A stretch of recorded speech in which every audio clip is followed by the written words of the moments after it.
ठीक है। So you feel a lot of enthusiasm out there. अभी आपने कोई बहुत अच्छा सवाल किया, मतलब नो, लेकिन उसका कोई आपको इमीडिएट रिजल्ट नहीं मिलेगा। लेट्स से समझ लीजिए आपने एक शॉट बहुत अच्छा मारा क्रिकेट खेलने, भाई साहब सब लोग भाई साहब चीयर करेंगे, ये युवराज भाई साहब क्या खेलता है, ये भाई साहब युवराज सिंह के बाद युवराज तिवारी है भाई साहब, ऐसा बोल देंगे लोग, ठीक है। So you feel so happy about it that you are receiving an instant encouragement, ठीक है। आपको भाई एक इंस्टेंट इंकरेजमेंट मिल रहा है, आपके टीममेट से मिल रहा है या बाहर ऑडियंस से मिल रहा है, जो भी है, बट आपके समझ लो आपने एक कंपटीशन लेवल का सवाल क्रैक कर दिया, ओलंपियाड लेवल का सवाल आपने क्रैक कर दिया, आईआईटी नीट लेवल का सवाल आपने क्रैक कर दिया। आप जाकर मम्मी को बताइए भाई मैंने किया है, तो करना ही है तेरे को, शायद यही बोलेंगी आपकी मम्मी, है ना। You don't receive any appreciation for that, तो ये तेरा काम ही है, ऐसा ही बोल देते हैं। लेकिन आपने मेरे हिसाब से बहुत बड़ा काम किया है। As a teacher I can understand कि ये बहुत बड़ी गुत्थी आपने सुलझाई है, इसमें वाकई में आपने अपना दिमाग लगाया है, आपने अपने नॉलेज को अप्लाई किया है, and this is indeed a very well done job. लेकिन आपको वहां पे अप्रिसिएशन नहीं मिलता है, ठीक है। ये नेचुरल है और ऐसे ही हमारा चला आ रहा है, ठीक है। हमको वैसा इंकरेजमेंट या अप्रिसिएशन वहां पे नहीं मिलता है। यहाँ पे भाई साहब इमीडिएट अप्रिसिएशन है, इमीडिएट भाई साहब ताबड़तोड़ लोग ताली बजा रहे हैं आपके लिए, ठीक है। आप खुद ही देख लीजिए, आपके पैदा होने में आपका कोई हाथ नहीं था, हम सबके पैदा होने में हमारा कोई इन्वॉल्वमेंट नहीं था, ठीक है। लेकिन हमारा बर्थडे जिस जोरों शोर से मतलब सेलिब्रेट किया जाता है, क्या उसी जोरों शोर से आपने कभी सुना है कि किसी टॉपर का रिजल्ट उसके मम्मी पापा सेलिब्रेट कर रहे होंगे? आप चले जाइए, जितने भी आपके ये रेस्टोरेंट्स हैं या जितने भी आपके आउटलेट्स हैं, खाने के आउटलेट्स हैं, वहां पे कितनी बार बर्थडे पार्टीज होती है। बिल्डिंग के ऊपर भी वैसा या बिल्डिंग के नीचे भी फ्लोर में कितनी बार बर्थडे पार्टी होती है, कितनी बार। आप इनसे जाकर पूछे कि किसी टॉपर के टॉप होने की खुशी में उसके पेरेंट्स ने कब लास्ट टाइम आपके यहाँ पे पार्टी दिया था, आप जाकर उनका रिकॉर्ड चेक कीजिए, नहीं मिलेगा, नहीं मिलेगा। जबकि वो उसका क्रेडिट है, वो उसने मेहनत किया है, उसने अपना दिमाग लगाया है, उसने अपना टाइम दिया है, उसने अपना एनर्जी लगाया है उसमें, लेकिन उसका सेलिब्रेशन नहीं है। वो पैदा हुआ जिसमें उसका कोई कंट्रीब्यूशन नहीं है, उसका सेलिब्रेशन चल रहा है भाई साहब, बर्थडे, ठीक है। सो देयर इज, आप मतलब एक खोखली चीज को इनाम दे रहे हैं, लेकिन जहां पे उसकी मेहनत है, जहां पे उसका खुद का क्रेडिट है, जहां पे उसकी खुद का इंटेलिजेंस लेवल उसने यूज किया है, उस पर कुछ नहीं, ठीक है। So these are things which matter, ठीक है। और इसीलिए देखिए स्ट्रेस जो होता है, इसका एक कारण ये है कि आप को इमीडिएट एप्रिसिएशन एक जगह पे मिल रहा है और एक जगह पे आपको इमीडिएट एप्रिसिएशन नहीं मिल रहा है। दूसरा कारण क्या हो सकता है? What could be the reason for stress? Stress का दूसरा रीजन क्या हो सकता है?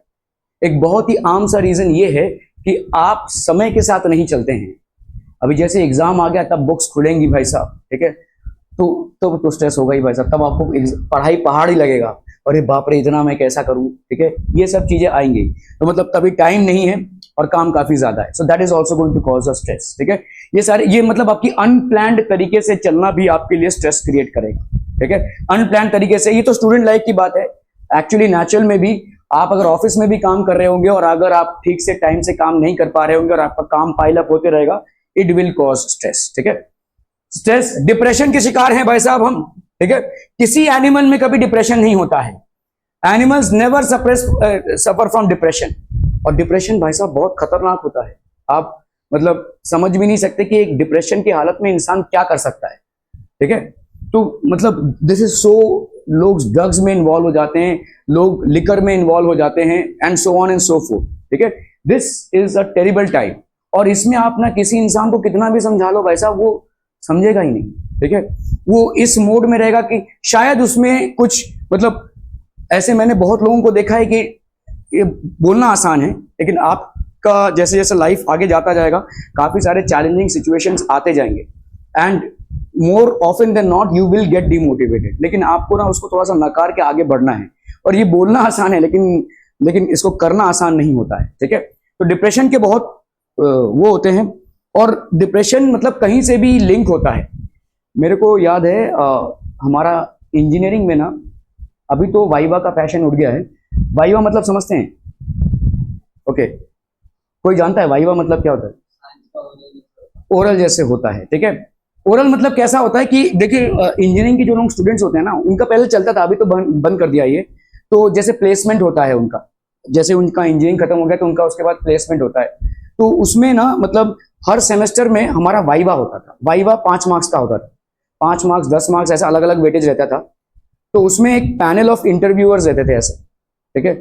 इंटरव्यूअर्स मतलब कॉलेज के ही लेक्चरर्स लोग रहते थे और सवाल पूछते थे उस पर्टिकुलर टॉपिक पे, मेरी अंडरस्टैंडिंग क्या है। तो सिंपल सवाल होते थे, लेकिन 4-5 जन रहते थे और मार्क्स देते थे वो। कुछ 10 मार्क्स का शायद था वाइवा, 10 या 15 मार्क्स का था। तो मतलब ठीक है, अभी कहीं कहीं पे किसी प्रोफेसर को अगर तुम्हारे साथ खुन्नस हुआ, इसलिए प्रोफेसर लोगों के साथ थोड़ा हम बना के रखना जरूरी है, ठीक है। वहां पे भाई साहब मार्क्स काटेंगे उन लोग, जबरदस्ती का कोई ऐसा टेढ़ा मेढ़ा सवाल पूछेंगे कि आपके मार्क्स जाएं। खैर ये सब तो चलता रहता है।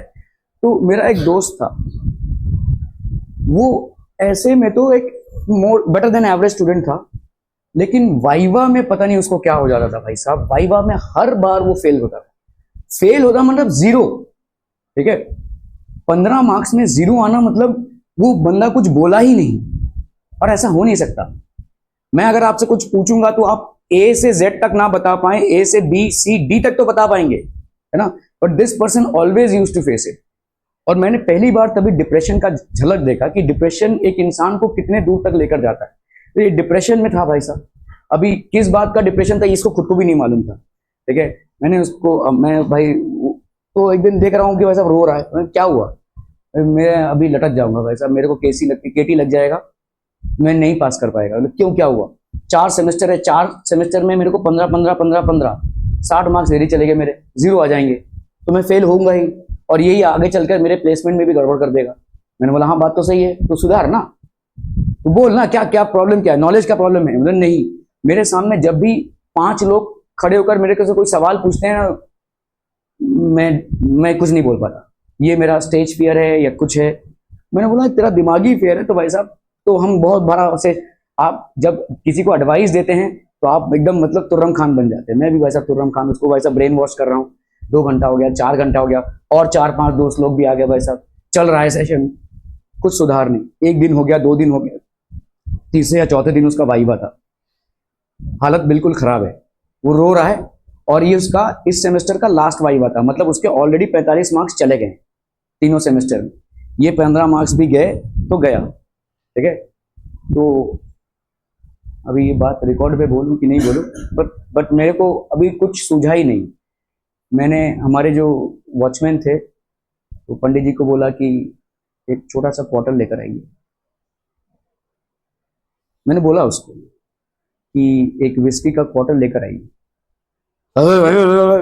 अरे 10-15 रुपए ज्यादा दे दिए। हम लोग ने सब इकट्ठा किया उसको। तो मेरे सब दोस्त लोग बोला भाई ऐसा मत कर भाई। मैंने बोला और क्या करेंगे, ये भाई साहब फेल हो जाएगा, और इसका फेल होने का प्रॉब्लम ये है कि बोल नहीं पा रहा है, ये नॉलेज प्रॉब्लम नहीं है, 5 लोगों के सामने बोल नहीं पा रहा है। तो ला दिया। दूसरे दिन भाई साहब सेंट उंट मारकर और वो मिंट उंट चबा कर गया, और भाई साहब 15 आउट ऑफ 15 आया उसको, पहली बार जीवन में। इतना confidence. I am not saying that this was the result, I am not saying कि ये होना ही चाहिए, ऐसा ही करना चाहिए, लेकिन कभी कभी ना आपका डिप्रेशन इतना गहरा होता है और इतना डीप होता है कि आपको कोई और तरीका सूझता ही नहीं है, आपको कोई और तरीका सूझता नहीं है। मेरा ऑफिस में मेरे एक क्लाइंट आए थे, उसके ना पूरे शरीर में से टैटू था, अमेरिका से आए थे वो। तो ऐसे ही हम लोग चाय पी रहे थे, कॉफी पी रहे थे ब्रेक में, तो मेरे से पूछता है कि how do you sleep, how many hours do you sleep. मैंने बोला यार 6 hours, and I never count, 6, 7, 8 whatever. No but how do you sleep. मैंने बोला what is there in this question, I don't understand, I go to the bed and I get to sleep. तो that easy, that easy. मतलब भाई तुम पूछना क्या चाहते हो, what exactly are you trying to ask. बोलता है भाई अमेरिका में मेरी उम्र में, ही वाज 35 इयर्स ओल्ड, मेरी उम्र में 80% लोग स्लीपिंग पिल्स लेते हैं सोने के लिए।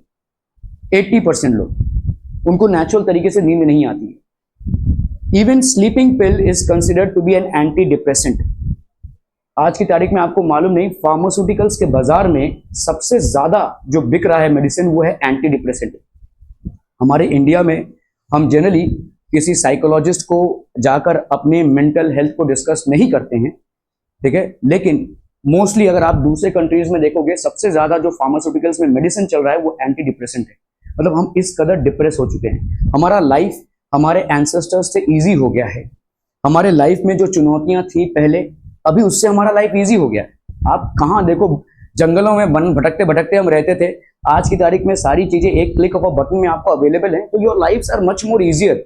आई don't know whether it can be much more easier as well, लेकिन इससे ज्यादा इजी और क्या हो सकता है, उनको अगर पूछोगे तो बोलेगे भाई वाह। ठीक है, तो ये इसके बावजूद भी हमारे जो डिप्रेशन के रीजंस हैं वो बहुत डीप रूटेड है और कभी कभी उनसे निकलना बहुत मुश्किल होता है। ठीक है, मैंने जो किया वो गलत था, मैं आज भी उसको बोलता हूं कि भाई गलत किया मैंने। और आज की तारीख में वो एक बड़ी कंपनी का सीईओ है, और आज भी जब उसको प्रेजेंटेशन देना होता है तो थोड़ा सा पीकर जाता है। ये राज सिर्फ मैं जानता हूं और कोई नहीं जानता, लेकिन वो पीकर जाता है। आज भी उस चीज को वो फेस नहीं कर पा रहा है। ठीक है, आज करीबन 20 साल हो गए हैं, कितना 20 या 25 साल हो गए। ठीक है, तो उसकी वाइफ को भी मैं जानता हूँ, एंड एक्चुअली वो भी इंजीनियरिंग कॉलेज में थी, दोनों ने लव मैरिज किया था। तो एक दिन उसकी वाइफ मेरे को, मैं दिल्ली में गया था, मैं तो उसके घर पे गया था, उसकी वाइफ बोलती है इसका क्या करूं, इसका पीने का बोले जा रही। कम से कम आधे घंटे तक उसने मेरे को पकाया, इतना पीता है, रोज पीता है। मैंने बोला रुक रुक रुक रुक भाई, ये जो तू बोल रही है ये तूने कितनों को बोला है? सबको बोला है। अच्छा ठीक है, तू मतलब तूने इसको लेकर तू बाबा जी के पास भी गई रही होगी, उनको भी बोला रहेगा, डॉक्टर के पास तो गई रही होगी, इसके पेरेंट्स को भी बोला, हाँ बोला है, इसके पेरेंट्स को भी बोला होगा, हाँ बोला है, अपने पेरेंट्स को भी बोला रहेगा, हाँ बोला है, सारे रिश्तेदारों को भी बोला है, हाँ बोला है। इसको ना शराब का नशा है, तुझे ना इसकी शिकायत का नशा है। ये तो फिर भी भाई साहब छोड़ सकता है अपना शराब, शायद किसी रिहैब में जाकर, लेकिन तू इससे कैसे निकलेगी ये तू सोच ले। क्योंकि अभी ना तेरे को मजा आने लगा है, पिछले 20-25 साल से, ठीक है, इसकी एक आदत है, नहीं छोड़ रहा है तो छोड़ देना भाई साहब। अभी क्या करेंगे, तेरे को जितना करना था तूने कर लिया, अभी छोड़ दे भाई साहब। लेकिन नहीं, तेरे को हर वो इंसान जो तुझसे मिल रहा है उसको इसके बारे में बताना है, उसकी इस आदत के बारे में बताना है। आज की तारीख में एक बड़ी कंपनी का सीईओ हो गया है, अचीवमेंट्स भी तो हैं यार, उसका डिस्कस करना कि कहीं तुम इसको लेकर पीछे पड़े हो। उसके बाद से उसने मेरे से बात करना बंद कर दिया, फटाक से फेसबुक पे जाकर मेरे को अनफ्रेंड कर दिया, मेरा नंबर ब्लॉक कर दिया, जो भी है। बट दिस वाज, क्योंकि देखो नशे अलग अलग होते हैं, इसको चलो शराब का नशा है और इसके लिए मैं उत्तरदायित्व हूं। ठीक है, मैं उसको बोला भी मैंने कि यार अभी जीवन का एक पड़ाव निकल गया है, लेकिन ये तुम्हारा सोल्यूशन नहीं है, सोल्यूशन कुछ और है। Try and find out where is this depression coming from, where is this stage fear coming from. There has to be something, कुछ ना कुछ तुम्हारे जीवन में हुआ रहेगा, उसको करेक्ट करो, शायद तुम स्टेज फियर से निकल पाओ। हम सबके जीवन में होता है कुछ ना कुछ वैसा, और एक फियर सब में रहता है। ठीक है, एक छोटा सा फियर सब में रहता है, तो होगा कुछ फोबिया रहेगा तुमको, उसको इलाज करो। लेकिन नहीं भाई साहब, उसको बस वही सोल्यूशन दिख गया उसको, तो कर रहा है। लेकिन उसके लिए इनकी बीवी भाई साहब, तो अलग अलग नशे हैं, लोगों के अलग अलग डिप्रेशन के रीजंस हैं, एंग्जाइटी लेवल्स भी अलग अलग है। ठीक है, so he desires to turn away from the living with other humans. ठीक है, तो इन्होंने वैसा बोला कि दूसरे ह्यूमंस के साथ मुझे नहीं रहना है। ठीक है, he wants to live in the company of animals. मैं यहाँ पे जो भी आपके साथ डिस्कस कर रहा हूँ, खुले माइंड से डिस्कस कर रहा हूँ, इसको समझिए कि सोल्यूशन ये नहीं है कि आप शराब पिए, और सोल्यूशन ये भी नहीं है कि आप किसी पीते हुए इंसान का तिरस्कार करें बार बार। ठीक है, कोई इंसान अगर किसी नशे में हो गया है तो उसको हेल्प कीजिए, लेकिन उसके नशे के बारे में 50 लोगों को बोलते रहिए, उसका भी नहीं हेल्प होगा और आप कुछ उसके लिए कर नहीं पा रहे। Try and pull him off if you can, otherwise there is no point in discussing about it. He wants to live in the company of animals for good because he thinks that he will get real happiness among animals. After all, he desires to make a relationship with animals. Thus this was a summary of the poem Animals written by Walt Whitman. तो ये भाई साहब summary थी। अभी हम देखेंगे भाई साहब फिगर्स ऑफ स्पीच क्या क्या यूज हुए हैं, प्लस जो आपके वर्ड के मीनिंग्स है। ठीक है, आई थिंक ये आपका फर्स्ट स्टैंजा है, आई think I could turn and live with animals. तो पोएट ने पहले ही लाइन में अनाउंस कर दिया है कि भाई साहब मैं बड़े आराम से एनिमल्स के साथ रह सकता हूं। ठीक है, खुला डिक्लेरेशन दिया है। They are so placid. So what do we mean by the word placid? ये भाई साहब छोटी छोटी बातों पे अपसेट नहीं होते हैं, छोटी छोटी बातों पे डिप्रेशन में नहीं जाते। ठीक है, दे आर सो प्लासिड। ठीक है, and self contained. Self contained मतलब अपने आप में भाई साहब सेल्फ कंटेंट है। सेल्फ कंटेंट मतलब इनको कंटेनमेंट है, इनको फुलफिलमेंट का एक फीलिंग है, ठीक है। हमारे एरिया में हमेशा एक गैप रहेगा, आप चीजों को हासिल कर भी लेंगे तो भी एक गैप रह जाएगा, ठीक है। There will always be a gap.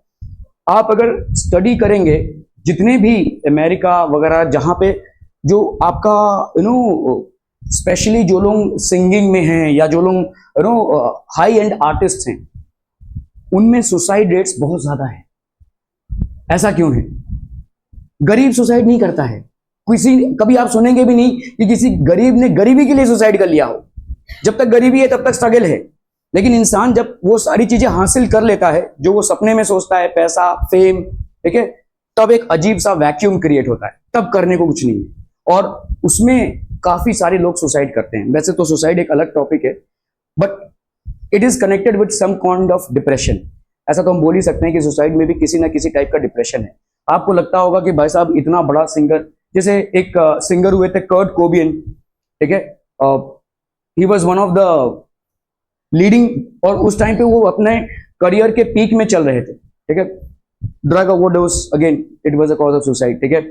वो हाल ही में 3-4 एक्टर्स ने सुसाइड किया है, ठीक है। सो ऑब्वियसली इनके जीवन में ना पैसों की कमी है, ना नेम एंड फेम की कमी है, ठीक है, but still there is so much of vacuum in their lives after they have attend all that they once dreamed to be attaining it. Still they are not able to cope up with the vacuum, ठीक है। खैर, ये आपका self content है भाई साहब। जैसे मैंने बोला, एक एनिमल का पेट भर गया, वो एकदम चुपचाप बैठा रहेगा, उसके सामने से खाने का भंडार ट्रक भी जा रहा हो तो भी उस पर झपटेगा नहीं, ठीक है। आई stand and look at them long and long, ठीक है। तो मैं बहुत देर तक उनको ही ऑब्जर्व करता रहता हूं, ठीक है। सो यहां पे आपका देखो, placid means not easily upset, self content मतलब सेल्फ सफिशिएंट। ये हमेशा खुश हैं, जिस चीज को, जो भी चीजें इनको मिली हैं, they are content with it, ठीक है। ओके, फिगर ऑफ स्पीच भाई साहब, enjambment. Can somebody tell me what is enjambment? एक लाइन को जब आप बोलते हैं पोएम में, 2 या 3 लाइन में वो कंप्लीट होता है, तो उसको अपन बोलते हैं एंजॉयमेंट, ठीक है। एक ही लाइन, ठीक है। जैसे यहां पे देखो, एक ही लाइन है, I think I could turn and live with animals. They are so placid and self-contained. I stand and look at them long and long. तो 1 2 3 4 5 लाइन में इसको कंप्लीट किया है। This form of figure of speech is known as enjambment. इसको अपन बोलेंगे enjambment, ठीक है। Exact line, I think I could turn and live with animals. They are so placid and self-contained. The sentence does not end at the line break. तो जहां पे line break हुआ है वहां पे सेंटेंस एंड नहीं हो रहा है, but continues on to the next line. तो दूसरे लाइन में ये कंटिन्यू हो रहा है, ठीक है। Maintaining the flow of thought across the lines of words without a pause. तो भाई साहब ये विदाउट अ पॉज कंटिन्यू हो रहा है। So this kind of figure of speech is known as enjambment. जब एक ही लाइन एक से ज्यादा लाइंस में कंटिन्यू होता है, we call that as enjoyment, ठीक है। क्लियर है? Any questions? No questions? चलिए भाई साहब, फिगर ऑफ स्पीच रेपिटेशन, ठीक है। भाई साहब रेपिटेशन क्या होगा? Exact line, I stand and look at them long and long. बहुत देर तलक मैं उनको देखता रहता हूं, ठीक है। तो यहां पे लॉन्ग एंड लॉन्ग बेसिकली क्या हो रहा है?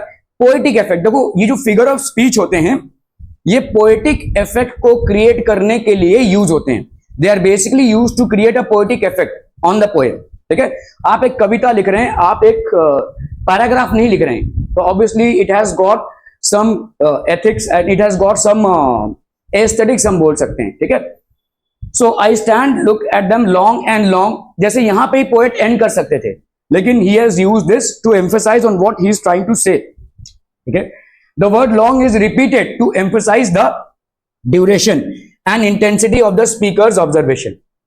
आपने बहुत बार ऐसे हमारे नॉर्मल कॉन्वर्सेशन में भी, जैसे हम बोलते हैं हाँ ठीक है ठीक है ठीक है ठीक है, ऐसा बोलते हैं ना, हाँ ठीक है बोल दिया एक बार ही, तो 5 बार आप क्यों बोल रहे हैं, ठीक है। We generally do not understand कि हम कहां पे रिपीट कर रहे हैं अपने आप को। शायद जिस चीज को हम बहुत कॉन्फर्मेशन के साथ बोलते हैं उसको रिपीट कर जाते हैं अनकॉन्शियसली, ठीक है। कि जिस बात को हमको पता है उसको हम रिपीट कर जाते हैं। Yes yes yes yes yes ऐसे बोलते हैं ना, तो मतलब हाँ ये इस बात पे मैं कॉन्फिडेंट हूं, तो आप एक यस पे भी वही मीन कर रहे हैं जो 5 यस बोलने में मीन कर रहे हैं, लेकिन आप इंटेंसिटी इसलिए बढ़ा रहे हैं क्योंकि you are confident about it, ठीक है। तो यहां पे भी ऐसा ही है, देखो लॉन्ग एंड लॉन्ग, यहां पे उस इंटेंसिटी को बढ़ाने के लिए इन्होंने 2 बार इसको यूज किया है, ठीक है। The word long is repeated to emphasise the duration and intensity of the speaker's observation of the animals. तो बहुत देर तक, बहुत देर तक, बहुत का कोई मतलब नहीं होता है, बहुत देर तक। तो आप भी जब बोलते हैं ना, आप कभी कभी बहुत देर तक मैं देखता रहा, इसका कोई मतलब नहीं होता, ग्रामेटिकली इट इज इनकरेक्ट। ठीक है, एक बार ही बहुत बोला तो आप सुपरलेटिव डिग्री पे पहुंच चुके हैं ऑलरेडी। ठीक है, but still long and long just to intensify his emotions. ठीक है, creating a rhythmic emphasis on the depth of contemplation. Contemplation मतलब ये देखना, ऑब्जर्व करना, कोई चीज को बहुत देर तक मैं देख रहा हूं। ठीक है, एनिमल्स के बिहेवियर को, उनको देख रहा हूं मैं, तो this is basically figure of speech of repetition. ठीक है, figure of speech personification. What is personification? Personification मतलब क्या होता है? पर्सोनिफिकेशन मतलब क्या होता है मैडम? कोई है personification?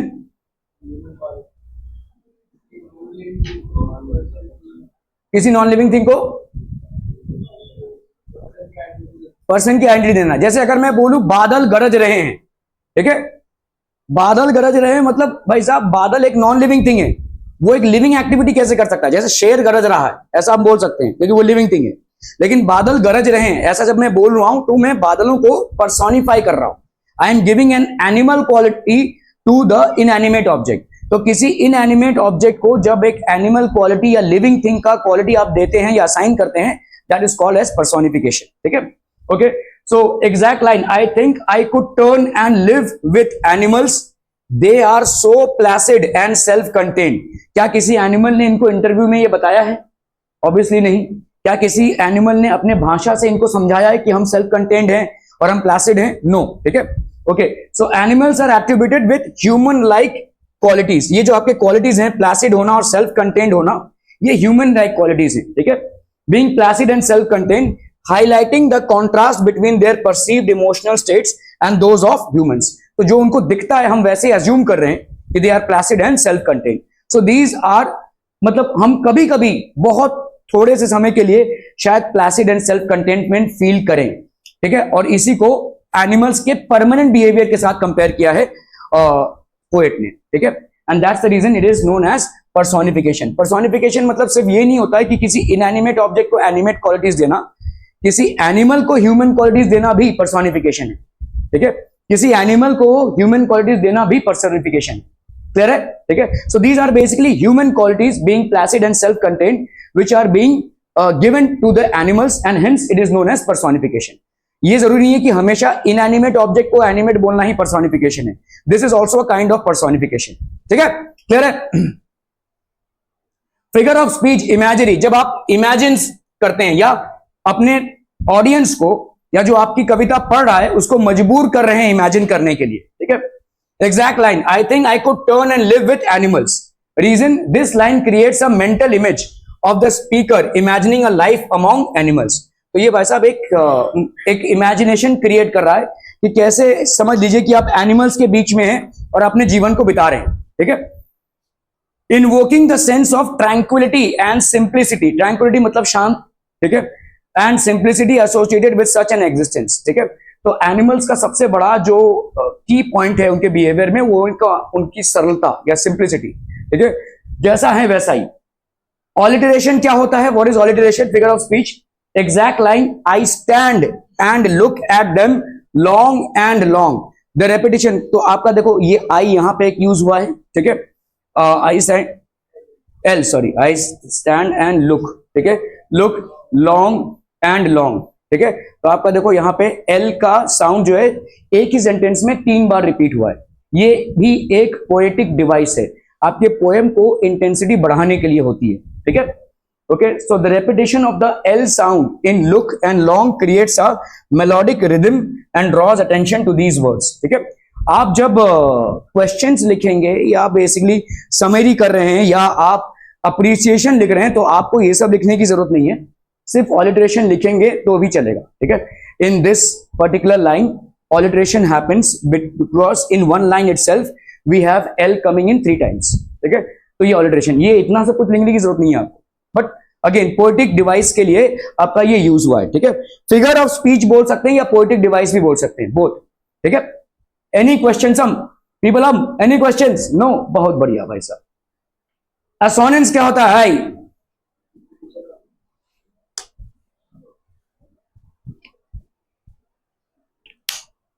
Okay, what is assonance people?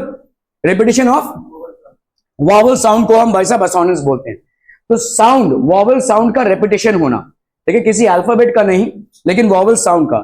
I think I could turn and live with animals, repetition of I, ठीक है। तो यहां पे भाई साहब देखो आई, ठीक है, this is basically I, live, ठीक है, विद, ये जो आपका भाई साहब आई साउंड हो रहा है लिव में, विथ में, क्रिएट्स इंटरनल राइमिंग, एनिमल्स में आई, ठीक है। तो एक ही सेंटेंस में आप देखोगे आई साउंड जो है प्रोमिनेंटली रिपीट हो रहा है। एक ही सेंटेंस में जब होता है तो उसको अपन बोलते हैं assonance. The repetition of consonant sound, ठीक है, in one sentence is known as assonance, ठीक है, adding a lyrical quality to the words. Okay, they do not sweat, तो आपका सेकेंड स्टैंजा है ये, स्वेट एंड वाइन, ठीक है। तो वाइन मतलब क्या होता है भाई साहब? क्रिब करना, ठीक है। स्वेट मतलब पसीने आ रहे हैं भाई साहब, अरे कितना काम दे दिया है, पसीने आ रहे हैं मेरे को, तो ऐसा बोलते हैं ना। दे do not sweat and wine, ठीक है, मतलब क्रिब नहीं करते हैं, हमारी तरह ये क्रिबर्स नहीं है, ठीक है। About their condition, they do not lie awake in the dark and weep for their since, ठीक है। तो हम लोग भाई साहब जैसे बहुत टेंशन लेते हैं कि अरे जीवन में इतना सारा पाप किया है, ठीक है, इसके वजह से ही शायद जीवन में तरक्की नहीं हो रही है, तो कैसे हम आगे बढ़े, ये सब जो हम करते हैं। दे do not lie awake in the dark, ठीक है, लाई awake in the dark generally is seen by human beings and weep for their since, तो जो हमने पाप किए हैं उसके लिए रोना धोना, ये सब भाई साहब हम नहीं देखते। They do not make me sick discussing their duty to God, ठीक है, they do not make me sick discussing their duty to God, तो हमको भाई साहब ये सिक नहीं बनाते हैं, ठीक है। जैसे पोएट क्या बोल रहा है कि भगवान के लिए, ठीक है, हम सोचते हैं कि हमारी कोई ड्यूटी होती है, एनिमल्स ऐसा नहीं सोचते, ठीक है। एनिमल्स का कोई भगवान ये सब नहीं है, ठीक है। जैसे हम सोचते हैं कि हमारा भगवान के लिए कोई ड्यूटी है, उसको अगर हम करेंगे तो शायद हमारे कर्म थोड़े से अच्छे हो जाएं, सुधर जाएं, या हम अपने पापों से मुक्ति पाएं, या हमको मोक्ष मिल जाए, ऐसा सब हमारा सोच है। लेकिन एनिमल्स का ऐसा कॉम्प्लिकेटेड सोच नहीं है, they do not think about this, ठीक है। They do not make me sick, ठीक है, discussing their duties to God. तो एक्चुअली यहाँ पे ये क्या बोलना चाह रहे हैं कि ज्यादा करके इनके आजू बाजू उस टाइम पे जो परिवेश था या जिन लोगों से ये बातें करते थे, अक्सर भाई साहब पाप पुण्य की बातें करते थे, भगवान के लिए क्या काम किया है इसके बारे में बातें करते थे। ऐसे सोसाइटी में इन्होंने भाई साहब एक व्यंग किया है, ठीक है।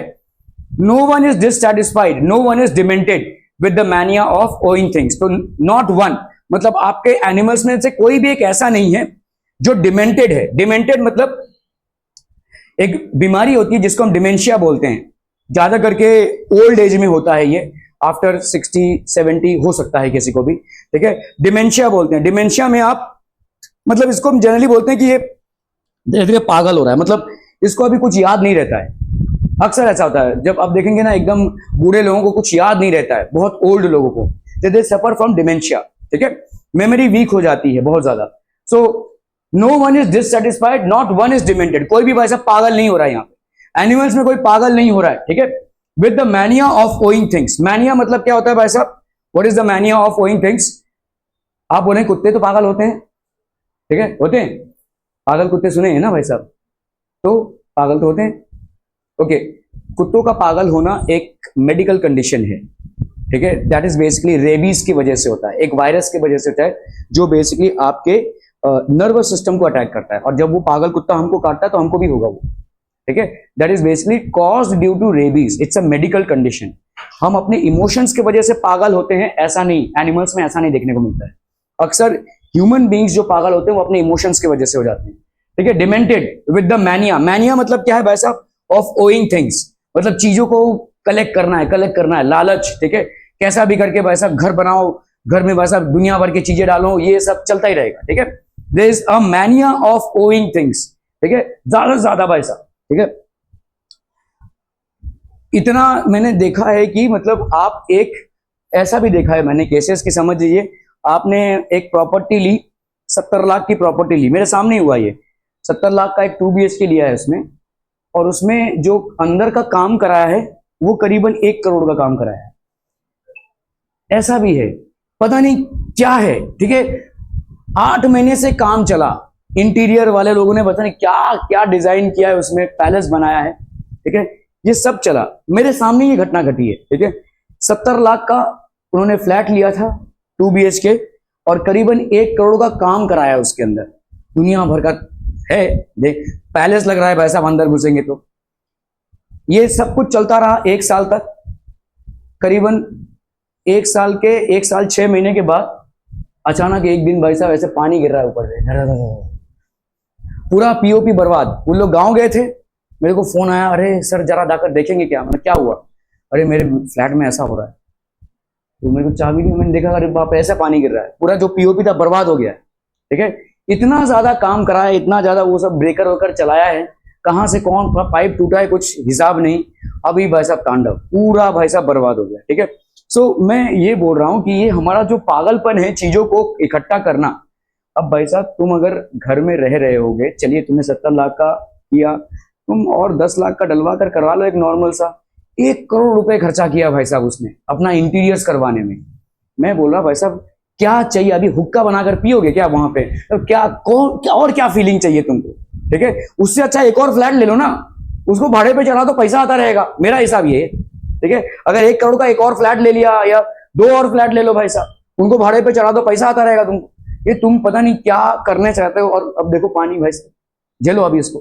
ठीक है, तो होता है, ऐसी चीजें होती हैं। क्योंकि देखो हम बॉम्बे में रहते हैं तो हमारे इंडिविजुअल बंगलोज नहीं है, ऑब्वियसली हम एक सोसाइटी में रहते हैं और ऐसे एक के ऊपर एक बिल्डिंग है। किसका किधर से लीकेज हो जाएगा, क्या टूट जाएगा क्या नहीं, ये हम गारंटी के साथ नहीं बोल सकते। हमारा खुद का घर होता तो भाई साहब तोड़ ताड़ के हम करवा लेंगे। अभी ऊपर वाला बोलेगा नहीं हमारे ऊपर वाले से आ रहा है, ऊपर, तो ये सब होता ही है। तो these are things that happen. तो this is basically a mania of owing things. ठीक है, there is so much that is odd. ये मैनिया ऑफ ओइंग थिंग्स है, ज्यादा से ज्यादा चीजों को संग्रह करना। ठीक है, मैं किसी घर में मेहमान हुआ था कलकत्ता में, और अच्छे दोस्त थे मेरे वो।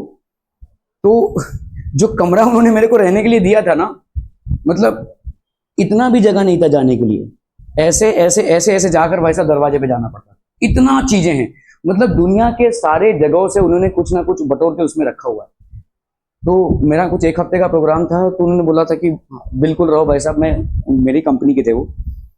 तो मैंने बोला सर एक रिक्वेस्ट है, ये इतना सारा सामान है यहाँ पे, मतलब कैसे रहूं? तो उनको बड़ा दुख हुआ इस चीज का, मतलब उनके लिए वो प्राइड था, इतना सारा सामान है, इतना अच्छी बात है। मैंने बोला सर इतना सारा सामान मतलब, तो बोल रहे हैं कि आप पहले इंसान है जिन्होंने ऐसा बोला है। तो अच्छा है ना, कुछ जर्मनी से लाया है, बता रहे हैं मेरे को ये जर्मनी से है, ये अमेरिका से है, ये है, दुनिया भर का बता रहे हैं। तो मैंने बोला एक कमरे में इतना सामान, मतलब तो बोला क्या खाली करा दूं सब? तो मैंने बोला अगर आप करवा सकते हैं तो बहुत अच्छी बात होगी भाई साहब। तो ये कमरा है, कमरे में तो सब सामान होना ही चाहिए। मैंने बोला कमरा कमरा लगेगा, पर इन सामान को हटा दो। तो एक्चुअली कमरा एक स्पेस है, आपके लिए एक स्पेस है। जितना सामान आप देखोगे, जापान में मिनिमलिज्म होती है। मिनिमलिज्म मतलब समझते हैं? आपने जापान के सीरियल्स देखे हैं, डोरेमोन वगैरह, कितना कम उनका फर्नीचर रहता है, देखिए कितना कम, जितना जरूरी है भाई साहब। आप अपने घर पे भी जाकर देखोगे ना, आपके हर रूम में मैं आपको लिख के दे सकता हूं, कम से कम 70 से 80% ऐसी चीजें मिलेंगी जिनको आपने लगभग 2-3 सालों में यूज नहीं किया है, पड़े हैं भाई साहब, पता नहीं कहां कहां ठूंस ठूंस के पड़े हुए हैं। Almost 70 to 80% of the things you have not used at all, they are just lying there. Okay, so this is the mania of owing things. In humans there is so much of this mania to owe as much of things as possible, कि हम भाई साहब बाग का बतंगड़ बना देते हैं। ठीक है, फिगर ऑफ स्पीच यहां पे क्या यूज हुआ है, देखो anaphora, exact lines. They do not sweat and whine about their condition, they do not lie awake in the dark and weep for their sins, they do not make me sick discussing their duty to God, the repetition of the first. तो आपका भाई साहब यहां पे देखो, ये they do not इस line में यूज होना, इस लाइन में यूज होना, और इस लाइन में रेपिटेटिवली यूज होना at the beginning of each sentence. ठीक है, this is known as anaphora. ठीक है, ये जो दे डू नॉट यूज हुआ है eight the beginning of 3 lines consecutively, इस फ्रेज का जो यूज हुआ है इसको अपन बोलते हैं एनाफोरा, फिगर ऑफ स्पीच। ठीक है, so they do not, the repetition of the phrase they do not at the beginning of consecutive lines, consecutive मतलब एक के बाद एक lines, creating a rhythmic pattern and emphasizing the non-human qualities of the animals. ठीक है, metaphor मतलब क्या होता है भाई साहब, they do not sweat and whine about their condition. The words sweat and whine are metaphorically used to represent human complaints and cries. ठीक है, तो ये जो wet and whine का है, ठीक है, they do not sweat and whine, ठीक है, ये भाई साहब complaints और cries है। मतलब क्रिप करते रहना, ठीक है, छोटी छोटी बातों पे क्रिप करते रहना, क्राई करते रहना, ठीक है, contrasting with the behaviour of animals, ठीक है। कितने क्रिप और क्राई के मेथड होते हैं देखिए, एक टेस्ट दे दूंगा तो आप क्रिप करेंगे, अरे पता नहीं ये सब क्वेश्चन कहाँ से हैं, ये अरे इतने डिफिकल्ट क्वेश्चन हैं, होते ही नहीं हमसे यहाँ पे, ठीक है। Okay, so creep and cry, contrasting with their behaviour of animals, ठीक है। Additional metaphor, the mania of owing things, ठीक है। The phrase metaphorically describes the human obsession. Mania मतलब ऑलमोस्ट इन्होंने पागलपन किया है, इसको पागलपन करार दिया है। ये जो आपका चीजों को हासिल करना और संग्रहित करना, इस एटीट्यूड को उन्होंने पागलपन करार दिया है, ठीक है। Human obsession with material possessions as a form of madness, ठीक है। आप अपने पागलपन के हिसाब से देखिए, एक डायमंड जो एक पत्थर का कोना होता है, उसका हमने कितना वैल्यूएशन किया है, जिसकी यूटिलिटी वैल्यू ऑलमोस्ट जीरो है, कुछ भी नहीं है। एक लोहे का टुकड़ा, चलो आप उससे फर्नीचर बना सकते हैं, रेल रोड्स बना सकते हैं, बीम्स बना सकते हैं, आयरन रॉड्स बना सकते हैं, जो कंस्ट्रक्शन में हेवीली यूज होता है। लेकिन एक लोहे की कीमत और एक डायमंड की कीमत में जमीन आसमान का फर्क है भाई साहब। ये डायमंड एक पत्थर का टुकड़ा है जो आपको मिल जाता है, उसको भाई साहब ओ यार ना लगा के घूमो भाई साहब, ठीक है, और उसकी वैल्यूज देखिए आप कितनी है। तो we generally tend to overvalue things, ठीक है। ये सिर्फ ह्यूमंस में ही देखा गया है। जिस चीज को आपको बढ़ाना रहेगा ना, वो आप आराम से बढ़ा सकते हैं, ठीक है। सो डायमंड कंपनी एक कंपनी थी जो डी बियर्स की कंपनी थी। इन लोगों ने डायमंड की वैल्यू को बढ़ाया। एक्चुअली में डायमंड की यूटिलिटी ऑलमोस्ट जीरो है, किसी काम नहीं आती है, किसी काम नहीं। हाँ, आपका जो ग्लास कटिंग होता है, जो लोग ग्लास का काम करते हैं, वो डायमंड की छुरी यूज करते हैं, एक्चुअल डायमंड की नहीं, वो अमेरिकन डायमंड से भी कट जाता है, ठीक है, जो फेक डायमंड होता है। फेक डायमंड बोले जो लैब में डायमंड्स बनते हैं उससे। तो ये डी बियर्स कंपनी ने भाई साहब डायमंड को एक अचूबा बनाया। मतलब कैसा है, एक अगर आप अपनी गर्लफ्रेंड को प्रपोज कर रहे हो तो उनको डायमंड का रिंग दीजिए, बस ये एक ख्यालात पे ये डायमंड की वैल्यूएशन टप से ऊपर चली गई, ठीक है। और कितने ही लोगों के कत्ल हुए हैं, और कितने ही, मतलब आपको मालूम है अफ्रीका के कॉन्टिनेंट में डायमंड को तराशा जाता था, ठीक है, और कितने ही लोगों की मतलब जाने गई हैं। तभी भाई साहब गैंग वॉर्स होते थे, अमेरिकन कंपनीज और ब्रिटिशर्स सब लोग आ गए भाई साहब, वहां पे अपने अपने माइंस डाल दिए उन्होंने, और सब लोग भाई साहब अफ्रीकन्स को ही इन्वॉल्व करके इन डायमंड्स को निकाल रहे थे। अफ्रीकन्स को मालूम ही नहीं कि भाई साहब जो वो निकाल रहे हैं जमीन के नीचे से, वो उतना वैल्यूएबल है इंटरनेशनल मार्केट में, ठीक है। ये रातों रात अमीर बनते गए और ये अफ्रीकन रातों रात गरीब बनते गए, वो तो अलग स्टोरी थी।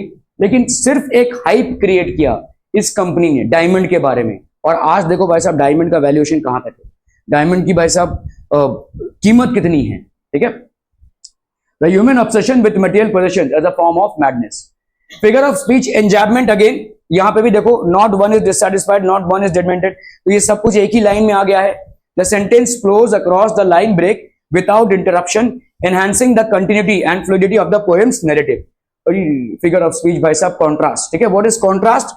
दे do not sweat and whine about their condition, not one is dissatisfied, not one is demented, ठीक है। A stark contrast is drawn between the behavior of animals and that of humans, ठीक है।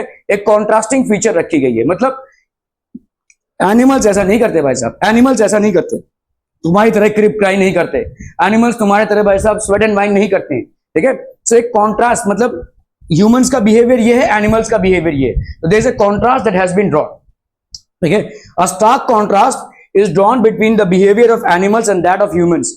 The animals are portrayed as content and unburdened. Content मतलब ये fully satisfied है अपने life से, and unburdened, unlike humans who are implied to be dissatisfied and obsessed. Figure of speech भाई साहब यहाँ पे क्या है? Hyperbole. Hyperbole मतलब क्या होता है? They do not make me sick discussing their duties to God. Hyperbole मतलब होता है exaggeration, थोड़ा सा ज्यादा चले जाना, ठीक है? Okay. This is an exaggeration used to emphasize the speaker's distaste for human preoccupation with religious duties, ठीक है। तो exaggeration है, distaste, ठीक है, for preoccupation with religious duties compared to the simplicity of animals, ठीक है, compared to simplicity of animals, ठीक है। क्लियर है भाई साहब? Okay. Figure of speech imagery, they do not lie awake in the dark and weep for their sins. तो ये भाई साहब डार्क में जागते हुए अपने सिंस के ऊपर भाई साहब वीप नहीं करते हैं, ठीक है। इमेजरी, ठीक है, तो ये इमेजिनेशन है, ठीक है। This line creates a vivid image of humans lying awake and tormented by guilt in contrast to the peaceful existence of animals, ये तो एक इमेजिनरी ड्रॉ किया गया है, एक इमेजिनेशन ड्रॉ किया गया है कि कैसे ह्यूमंस जो हैं वो सोते हुए भी जागते रहते हैं और अपने कर्मों के ऊपर पॉन्डर करते रहते हैं, अपने पाप कर्मों के ऊपर, गॉड के ऊपर, ठीक है, और कैसे इस पाप पुण्य के चक्र से निकले, इस सब के बारे में बहुत डीपली सोचते रहते हैं, अपने गिल्ट में रहते हैं। लेकिन एनिमल्स को ऐसा कुछ नहीं है, ठीक है। No one kneels to another, तो ये भाई साहब आपका दूसरा स्टैंजा है, नॉट टू हिज काइंड, ठीक है। कोई भी भाई साहब एनिमल्स में, जैसे हम किसी साधु बाबा के पैर पड़ जाएंगे, है ना, we basically bow down to anybody who is considered as super human, ठीक है। तो ऐसे लोगों को जैसे हम पूजा पाठ में इन्वॉल्व कर लेते हैं, वैसा एनिमल्स में देखने को नहीं मिलता है। No one kneels to another, none of the animals kneel to one another, ठीक है। ऐसा कोई भी बर्ताव एनिमल्स नहीं करते हैं। हम जैसे किसी को पूज्य बना देते हैं, वैसा एनिमल्स नहीं करते हैं, ठीक है। So no one kneels to another not to his kind, ठीक है, that lived thousands of years ago. तो हम जैसे अपने पूर्वजों की पूजा करते हैं, ठीक है, थाउजेंड्स ऑफ ईयर्स अगो, वैसा कोई भी कार्यक्रम एनिमल्स में नहीं चलता है। Neither they bow down to anyone, neither they worship their forefathers. ऐसा कुछ भी कार्यक्रम एनिमल्स में नहीं चलता है, जो हमारे यहाँ पे बहुत ज्यादा चलता है, ठीक है। नॉट वन इज रिस्पेक्टेबल और unhappy over the whole earth. इनमें से भाई साहब कोई भी ऐसा नहीं है जो अनहैप्पी है या रिस्पेक्टेबल है। रिस्पेक्टेबल मतलब ये ऐसा मानते ही नहीं कि इनमें कोई रिस्पेक्टेबल है। जैसे हम भाई साहब मान लेते हैं कि रिस्पेक्टेबल है ना, वो इन्होंने कोई काम किया है, हम हाथ जोड़ लेते हैं उनके सामने, ठीक है, वट एवर रीजन्स, ठीक है। We bow down to people for reasons, ठीक है। तो हम भाई साहब राजा महाराजा या अपने साधु संत, इनके जैसे, इनको हम रिस्पेक्टेबल फिगर्स मानते हैं। ऐसा कोई सिस्टम एनिमल्स में नहीं है, ठीक है। They are free of all these things. और unhappy over the whole earth, हमारे में भाई साहब अनहैप्पी की संख्या की कोई लिमिट नहीं है, वहां पे एनिमल्स में कोई अनहैप्पी नहीं है, ठीक है। So they show their relations to me and I accept them. और ऐसे ही भाई साहब ये क्या करते हैं, अपने रिलेशनशिप को मुझे दिखाते हैं और मैं उनको एक्सेप्ट करता हूं, ठीक है।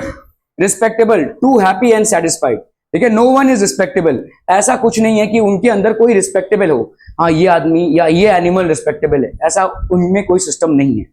They bring me tokens of my self, ठीक है, ठीक है। टोकन्स मतलब यहाँ पे क्या क्या है भाई साहब, देखो, virtues like innocence, simplicity, containment, ये सब आपके क्वालिटीज हैं, ठीक है। They bring me tokens of myself, so these are qualities, ठीक है, जो आपकी सिंप्लिसिटी की क्वालिटी है, सेटिस्फाइड होने की क्वालिटी है, कंटेनमेंट, इनोसेंस होने की क्वालिटी है, ये सब भाई साहब एनिमल्स से पोएट को मिल रहा है, ठीक है। They bring me tokens of myself, they evince them plainly, ठीक है। ये भाई साहब प्लेनली दिखाते हैं, अपने इमोशंस को बड़े प्लेनली दिखाते हैं, उसमें कोई फॉल्सहुड नहीं है, ठीक है। हम किसी को अगर स्माइल करते हैं या किसी को विश करते हैं गुड मॉर्निंग, लेकिन हो सकता है हमारे अंदर उस इंसान के लिए कलेश भरा हो, है ना, हमारे अंदर उस इंसान के लिए भाई साहब दुर्भावना भरी पड़ी है, लेकिन फिर भी हम सामने सामने उसको स्माइल देंगे या गुड मॉर्निंग करेंगे या विश करेंगे उसको, ठीक है। So we are almost fake, ठीक है, हमारा ये फेक ग्रीटिंग है, ऐसा उनमें नहीं होता है। I wonder where they get those tokens, ये कहां से मिलते हैं उनको, they get it from where, did I pass that way huge times ago and negligently drop them. तो बड़ा एक सुंदर सा लाइन बोला है कि ये जो इनके अंदर क्वालिटीज है, इनोसेंस की क्वालिटी, ये जो इनके अंदर क्वालिटीज है भाई साहब, सिंप्लिसिटी की क्वालिटी या कंटेनमेंट की क्वालिटी, ये शायद ह्यूमन बीइंग से ही खो गया है, ठीक है। सो ये बोल रहे हैं कि शायद मैं बहुत सालों पहले मैं किसी रास्ते से जा रहा था और ये क्वालिटीज मैंने ड्रॉप कर दी थी और एनिमल्स को ये क्वालिटीज मिल गई। तो मतलब ह्यूमन बीइंग्स ने ये क्वालिटीज ड्रॉप कर दी थी और एनिमल्स को ये क्वालिटीज मिल गई। That's what he is imagining, ठीक है। Figure of speech personification, exact line, not one kneels to another not to his kind that lived thousands of years ago. This line attributes human like behaviour, जैसे human like behaviour है। Kneeling करना मतलब जब हम किसी को respect देते हैं तो हम नील करते हैं, नील डाउन करते हैं। रिस्पेक्ट फॉर एंसेस्टर्स, ठीक है, टू एनिमल्स, तो ह्यूमन लाइक बिहेवियर को एनिमल्स में डाला गया है, ये भी एक टाइप का पर्सोनिफिकेशन है, ठीक है। Which they naturally do not do, ये कभी नहीं करते हैं। Do emphasise the contrast with human societal norms and rituals, तो ये ह्यूमन सोसाइटियल नॉर्म्स जो हैं, मतलब जो साधु संत हैं भाई साहब, उनको पैर पड़ जाना उनके, या कोई किसी को रिस्पेक्टेबल हम बना लेते हैं, इस तरीके का बिहेवियर एनिमल्स डिस्प्ले नहीं करते हैं, ठीक है, okay. Figure of speech hyperbole, exact, no not one is respectable और अनहैप्पी, तो यहां पे भाई साहब हाइपरबोल मतलब एग्जैजरेशन है, ठीक है। Emphasising the idea that no animal is affected by societal judgements of respectability, किसी एनिमल को भाई साहब रिस्पेक्ट चाहिए ऐसा नहीं है ना। आप देखो भाई साहब, जैसे अगर आपने स्कूल में देखा होगा वो कार्यक्रम चलता है ना आपका, टीचर आए तो सब लोग गुड मॉर्निंग, ये ऐसा एक कार्यक्रम पता नहीं कितने सालों से चला आ रहा है। आई स्टिल डोंट अंडरस्टैंड क्यों है, ठीक है। और वाकई में जो टीचर अंदर आ रहा है उसको आप रिस्पेक्ट देते हैं, अंदर ही अंदर बहुत रिस्पेक्ट होता है उनके लिए, होता है, मैं पूछ रहा हूँ होता है क्या, सही सही सही अर्थों में? हाँ, नहीं होता है ना। पर फिर भी वही कस्टम हम कर रहे हैं, मतलब हम कितने फेक हैं देखो, ठीक है। और अगर आप सब लोग बैठे रहेंगे तो टीचर भाई साहब चिढ़ जाएंगे, है ना, चिढ़ जाएंगे क्या, चिढ़ जाएंगे, ओके, ठीक है। तो ये जो रिस्पेक्टेबिलिटी का जो नो टीचर को भी चाहिए ये रिस्पेक्ट कि भाई साहब जैसे मैं एंटर करूं तो सब लोग खड़े होकर गुड मॉर्निंग बोले मुझे, ये भी एक फेक रिस्पेक्ट इसको चाहिए।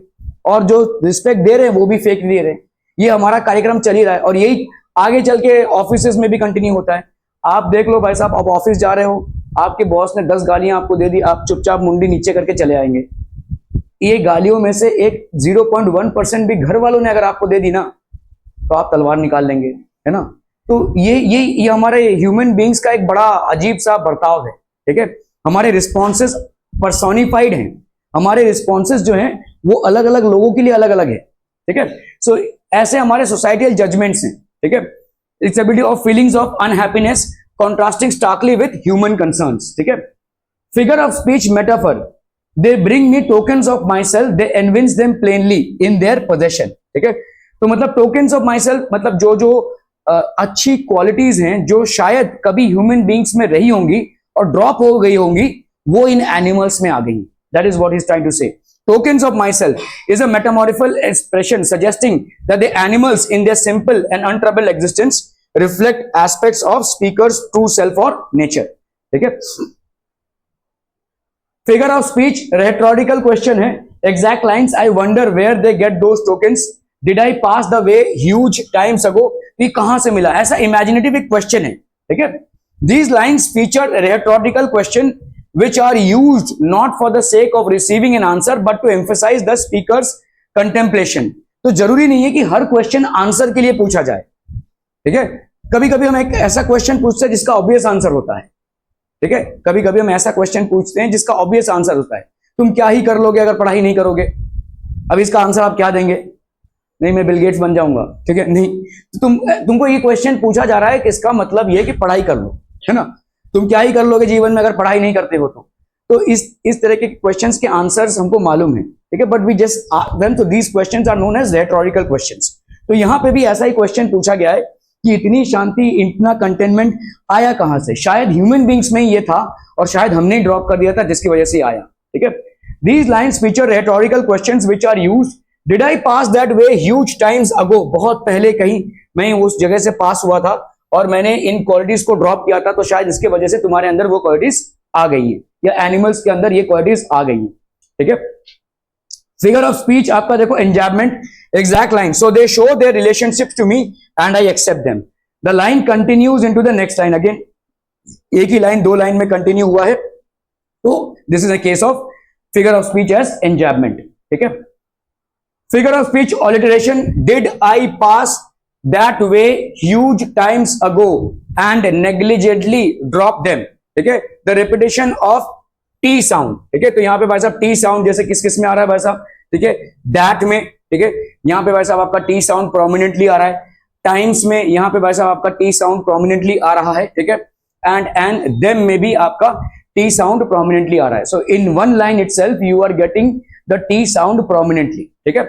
So the repetition of T sound in that, times and them creates a rhythmic effect enhancing the musical quality of the words, ठीक है। So आपका भाई साहब ये this completes the poem, ठीक है। तो what can we say about this poem? This poem is basically written by Walt Whitman, ठीक है। अगर प्रिसिशन आपको लिखना हो तो क्या क्या बोलेंगे? This is basically a poem in which he portrays how we are very different from animals and he hates this behavior. He wants us to be as innocent as animals. We have come a long way in our evolution by believing God, by believing in things which we are not supposed to believe. We are supposed to be simple and raw towards nature. तो जिसका इन्होंने भाई साहब पूरे poem में और जो भी फिगर ऑफ स्पीच आपके एंजैबमेंट यूज हुए हैं, हाइपरबोल यूज हुआ है, ठीक है, ऑलिटरेशन यूज हुआ है, all these are basically different figures of speech which have been used, ठीक है, in the entire context. So this is basically a poem which has been written in free verse. We understand what is free verse? Free verse जिसका भाई साहब कोई भी rhyming scheme नहीं होता है. No rhyming schemes are there. ठीक है? Clear है भाई साहब? Any questions on the poem? No? बहुत बढ़िया भाई साहब. जाइए लाइफ में अय्याशी कीजिए भाई साहब.